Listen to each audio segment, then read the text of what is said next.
అందరికీ నమస్కారం.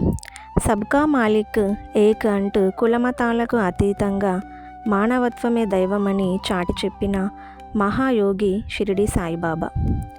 అసలు బాబా షిరిడీకి ఎలా వచ్చారు?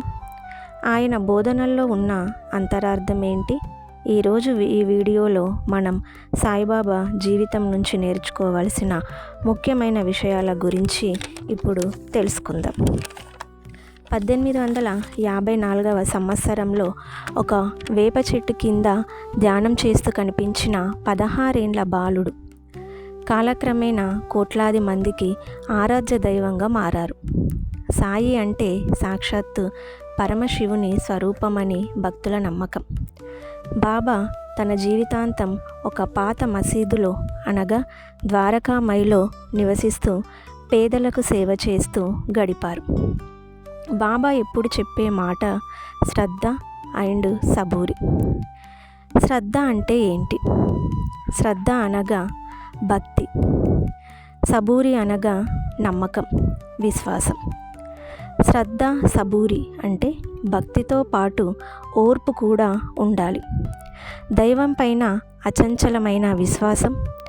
ఎన్ని కష్టాలు వచ్చినా బాబా నన్ను చూసుకుంటాడు అని నమ్మడమే నిజమైన శ్రద్ధ. సబూరి అంటే ఓర్పు. మనం కోరుకున్నది వెంటనే జరగకపోవచ్చు, కానీ సరైన సమయంలో బాబా అది మనకిస్తారు. ఆ సమయం వచ్చే వరకు మనం తొందరపడకుండా, నిరాశ చెందకుండా వేచి ఉండడమే సబూరి. ఆకలి వేసినప్పుడు వంట వండడం శ్రద్ధ అయితే, ఆ అన్నం ఉడికే వరకు ఆగే గుణమే సబూరి.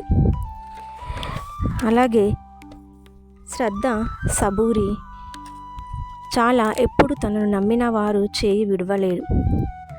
ఆయన వేసిన ఊది ఎన్నో జబ్బులను నయం చేసింది. నీటితో దీపాలు వెలిగించడం, నూనె లేదని వర్తకులు చెప్పినప్పుడు బాబా నీటితో దీపాలు వెలిగించిన అద్భుతం. చనిపోయిన వారిని కూడా బతికించడం, అది బాబా యొక్క అద్భుతాల్లో ఒకటిగా మనం చెప్పుకోవచ్చు. బాబాకి అన్నదానం అంటే చాలా ఇష్టం. ఆకలితో ఉన్నవారికి అన్నదానం చేయడము బాబాకి చాలా ఇష్టం. ఆకలితో ఉన్నవారికి అన్నం పెట్టడము అంటే బాబా దైవానికి ఇచ్చే నైవేద్యంతో సమానం. బాబా మనుషుల మధ్య విభేదాలు ఉండకూడదని, మనుషులందరూ ఒకటేనని బాబా చాటి చెప్పారు.